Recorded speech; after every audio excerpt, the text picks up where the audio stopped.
That is a boat of the Conception. And then I just wanted to point out how well built these boats are, because we've been doing this, they've been doing this for 30 years. So this here is the door, and it's a great big bifold door, and it goes into the galley area. That door is the only door on the boat. It never gets closed and it never gets locked. The only time it is ever get closed and locked is when the boat goes back to the dock. Everybody is off of it. It gets locked up because, you know, it was probably about 10 years ago that a vagrant got onto the Conception, as a matter of fact, started it up with nobody on it, pulled out of the harbor, banged into several boats, ran it aground at Vandenberg Air Force Base. Always unlocked? That door is always up. When we leave, when the passengers start getting on the boat, those doors get open and they stay open until the boat comes back to dock, everybody gets off the boat, then the door gets closed and locked and secured. So that's really the only door on the boat that has a lock on it. As opposed, there's also a bathroom here and a bathroom there. Of course, they have doors on them. Yeah. But when you go down into the bunk room, and I didn't have a chance to grab the photo album, but so let's just say we went through those doors, and we're walking through the galley, and we get to the galley, and then we walk down the stairs. We walk down the stairs into the bunk room. There's no doors on this bunk room. No doors, there's no doors that can be locked. So when you walk into the bunk room, there's no doors, and you have a starboard and a port hand side. You walk down, you pick your bunk, and you crawl into your bunk, set up your sleeping conditions, and at the end of the day, after you've been diving 4, 5, 6, 7 times a day, you're tired. You go in there and you crash. So when you walk coming down the stairs, and then you walk towards the back of the boat, to the stern of the boat, there are a big escape hatch. The escape hatch is for the emergency situations like that just happened. So you can access this escape hatch from both the starboard side and the port side. The problem is, most people, is just like when you get on an airplane. When the flight attendants are going through the safety briefings, nobody's paying attention. They're too busy on their cell phones and talking. They're not paying attention to this. Every time before that boat goes out, there is a safety briefing. And when you come onto the boat and you walk through that big door, there is a sign-in sheet that you have to sign your name onto a manifest. That manifest also, a copy stays with the office for records of who is on the boat. That manifest is on a table right about here. As soon as you come through that door, everybody has to sign in. Below that is the escape hatch for the bunk room. And it's a great big escape hatch that's about 30 inches by 30 inches. It's red and it says escape hatch. Do not put any luggage or any equipment on this hatch. So there is an escape hatch there. It's never been exercised, it's never been used, but my wife has been on this boat many, many times, and we discussed this yesterday, and she says, I never knew there was an escape hatch on there. I said, honey, how could you not know?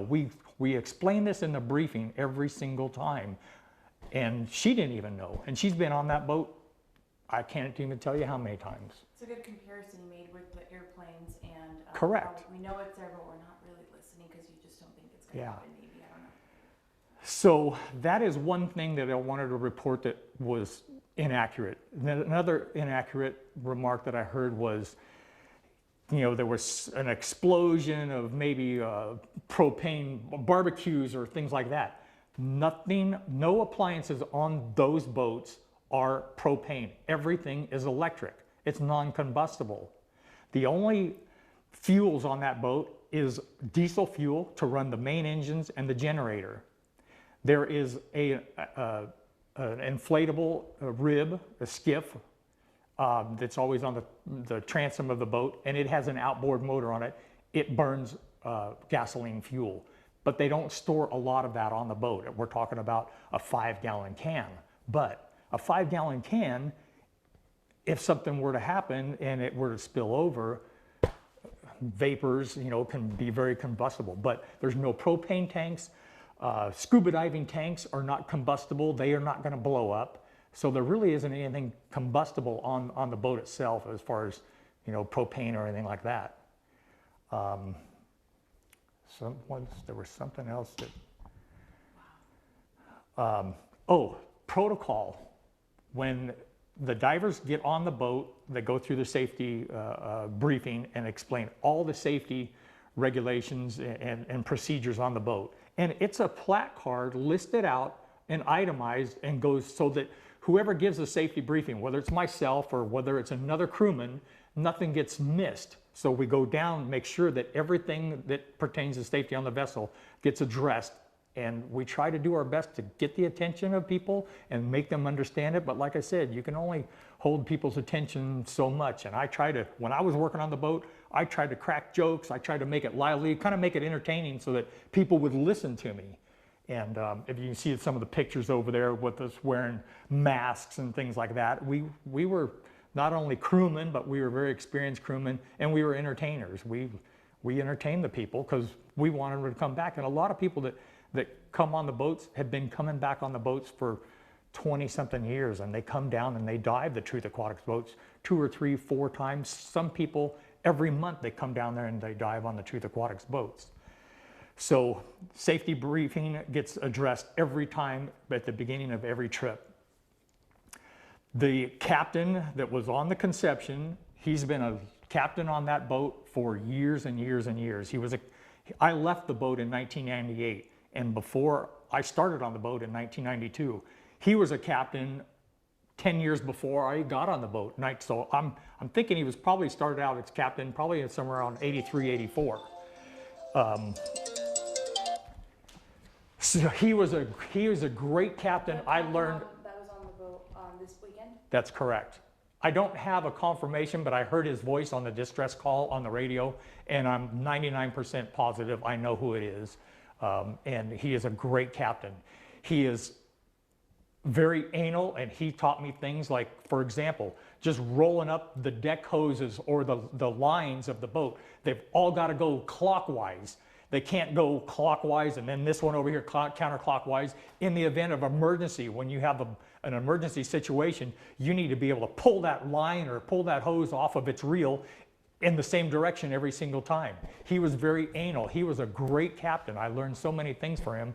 The boats were spotless. They have to go through Coast Guard tests every single year, and the Coast Guard, they come on the boat and they go through it with a fine-tooth comb. It's not like they just kind of walk around and say, yeah, that looked pretty good. They start tearing bunks apart, bilge openings, hatches apart, and they go through everything with a fine-tooth comb.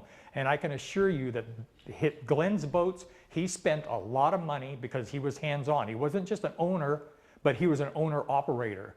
And every time he get on the boat, he goes through the engine room, he goes through everything to make sure that everything is spotless, clean, free of fuel, free of any issues that need to be addressed.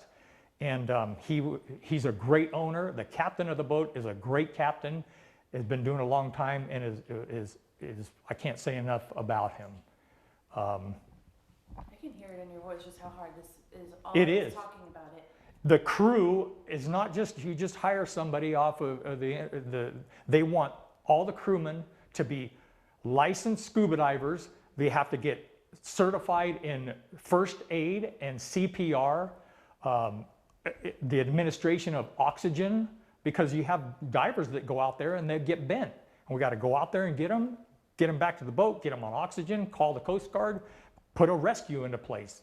Helicopters coming and taking people off of the boat. It's a very well organized organization, and Glenn, the owner, is there's no other company out there. My wife and I have dove on many dive boats all over the world, and this is the best operation out there, I'm telling you. So I don't know if you. Why was it so important for you to put out or clarify some of the misconceptions and just speak on behalf of all those people that kind of know more about what you just shared with those of us who don't know any of this?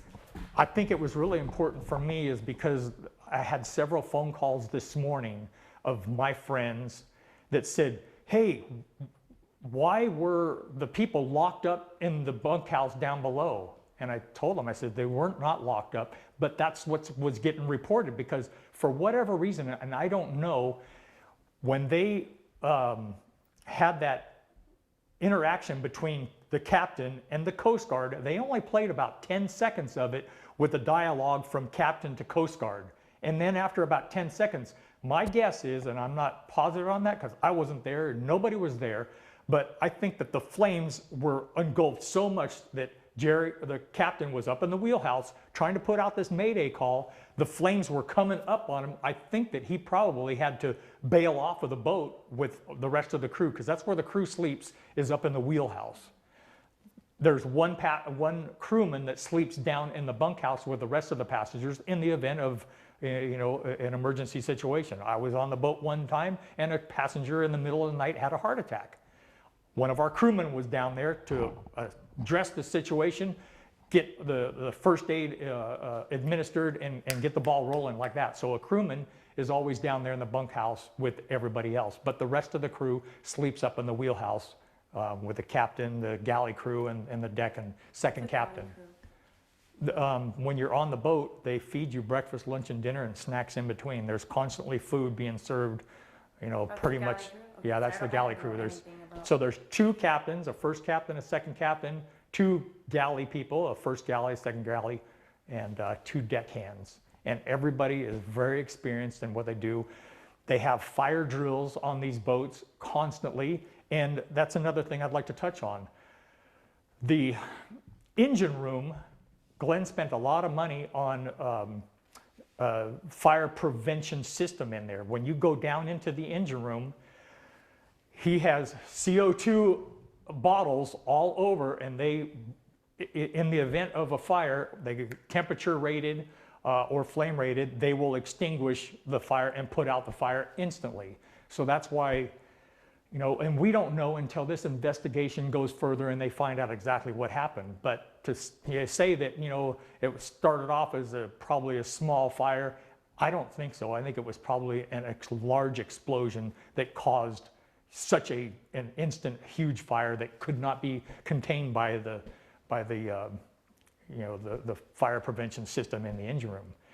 The other, on the outboard sides of the boat, on the starboard side and the port side, there are fire hoses. And we're not talking about a little tiny garden hose. We're talking about 1.5 inch fire hose with a fire nozzle on it, that if I were to turn it on and hit him with it, it would knock him over. It's got that much pressure and volume of water. They didn't have enough time to get to, I believe that the boat was engulfed in flames so fast that they just didn't have enough time to deploy the firefighting hoses and things that they have on the boat. So fire prevention, they do have it. It is in check. The escape hatches, they are there. They just weren't utilized. I think this fire just happened so darn fast that there was nothing that could have been done. There's no locks on the doors. There's no propane on the boat to explode. Can we go back over there and Yeah. get some shots of Well, let me walk into that shop. Yeah, go ahead. This is the one that we're talking about. So yes, this is the conception. And so where I was talking about is when you enter into the galley right here, there is a large set of doors, bifold doors, that get completely opened up, and they stay unlocked and open until that boat reaches back into the harbor. All the passengers and crew are off of it, and they lock it up for the night. When you come in through the galley, this is where you walk down the stairs right here, and you walk down the stairs again into the bunkhouse, and at the bottom of the stairs there is absolutely no doors into the bunkhouse, and there's no doors with locks on it either. The escape hatch is when you walk down the stairs here. So in the emergency situation, you can either come back up the stairs here, or right here is where the escape hatch is. From, if you're at the back of the bunkhouse, you can go up the escape hatch and right out to the main deck out that way. So that's where the escape hatch is, right there, that opens up into the galley. And you can access that escape hatch from both the starboard side and the port side of the boat. So you were a captain on, for this company, did you also, you say driver, what's the right terminology for a boat? Like, Captain, but do you drive, like how do you, an airplane pilot, or pilot? yeah. No, like you drive a car, like what do you call a boat? Drive a boat? Well, you pilot it. Pilot it, Yeah. okay. So did you pilot the Conception at one point, or was it one of the other? I have piloted the Conception years ago. And yeah, the Conception was the middle of the boat, the Vision being the biggest, the Conception was the middle of the boat. But it was a certain hull design that it was kind of like driving this was like driving a Cadillac. Driving that was like driving a Porsche. It had a hull design that it was really responsive and knew when you start having wind on your port or starboard, boats are really hard to steer. And this boat handled high winds and weather a little bit better than all three boats. The Vision or Conception? The Conception was the best performance boat of all three. If you could best summarize your main message in, 3-4 key points, however you would like, what would those be? My message is to wait for the facts to come out, the investigation and the facts to come out, because there's so many unknowns. Nobody in the media or people that will speculate was there. So wait for the facts to come out, because I think that when the facts do come out, there's going to be a lot of disputes about this. So yes, there were ways, there were escape hatches. There's no propane on the boat. Everybody on the crew is very experienced. That's my message. Have you ever seen another situation similar to this where a boat has caught fire so quickly like that? No, never. So this is a pretty unusual thing to happen, right? It's a very unusual thing that happened. I mean, in the history of all of the California coast, there isn't another dive boat incident or even fishing boat incident that I can recall that's ever had a situation like this. Fire is very, it's very scary on a boat. So we do everything that we possibly can to prevent it. And the crew, and like I said, the crew's got to go through fire prevention. We go through drills constantly so that everybody, when in the event of a fire, nobody's running around going, okay, what am I supposed to do? Where's the fire hose? We all know exactly where it is, which way it unspools, how to turn on the valves. And that's why I got to think that it was when the investigation comes out, then there's going to be more knowns about it. But right now to just jump to conclusions and speculate, it's not the right thing to do. I feel terrible. Probably my biggest concern is I don't have a copy of the manifest. The manifest is everybody that signed in that was on board the boat. The only person that I know that was on the boat was a girl by the name of Christy Finstead. I remember her dad, Bill Finstead, was a big charter. He chartered probably 20 to 25 charters every year on all three of the different boats. He was down there every couple weeks with a group from the Bay Area. And he started bringing his daughter Christy down on the boats when she was probably 9-10 years old. So fast forward, now she's in her 30s. She took over Dad's business. She was down there as the charter master for that trip now. I do know that she is gone, but I don't know who the rest of the people were that were on the manifest. I'm sure that I know a few of them, and it's really unfortunate. My heart goes out to all of them. The unfortunate part about that is a relative of Christy, or one of the people that passed away in this tragedy. If they're not familiar with scuba diving or the dive boats or anything like that, when they hear there were no escape hatches, when they hear that they were locked in basically a dungeon in the bottom of the boat and had no way to get out, these are the kind of things that are going to stick in their mind. And this is what another message that I would like to get out to those people. I feel terrible for them, and I feel bad. It's a tragedy that could not be prevented, and my heart goes out to those people. But they need to know, the truth and the facts of the situation here, so that they don't instantly take a judgment of the owner of the company or the crew. Why did the crew, why was the crew the only one that got off the boat and everybody else died? Well, the reason why is because all the crew sleeps up here and the passengers all sleep below this rub rail down here. It's tragic.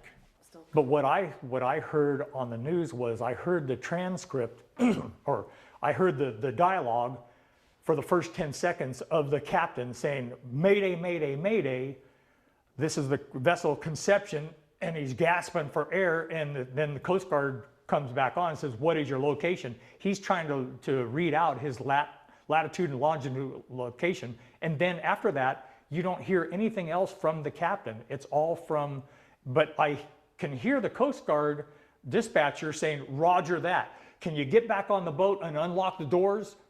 A brief pause, what I'm assuming is a response from the captain, and then the Coast Guard saying, "Roger that." So it sounds to me like they're still having a dialogue, but you're only getting the Coast Guard dispatcher's part of the dialogue. You're not getting the captain's dialogue.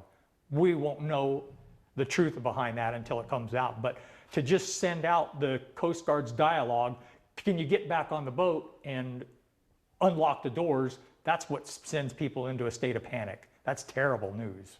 In your expert opinion, what could have gone wrong with this situation, or one or two scenarios that you think could have happened? Like I said, the only thing that I could possibly think of is some type of an explosion on the boat. I don't know what that would come from because, like I said, there's no propane on the boat. There's only diesel fuel. Diesel fuel does not just, if you pour out diesel fuel on the ground, you're going to throw a match on it. It's not going to just flame up. It's got to have pressure. So I can't speculate. It's had to be an explosion of something. And yeah, I feel bad because Glenn, the owner of the company, that's him right there. That's his son right there. His son works for Santa Barbara Fire Department. Glenn and I are great friends. We vacation together all the time.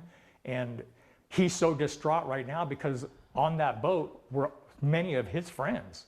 So I can't imagine the mental his daughter. heartache. No, it's his No, it daughter. wasn't his daughter, but it was the daughter of Bill Bill. Fenstead, the charter Who's also a friend. charter master.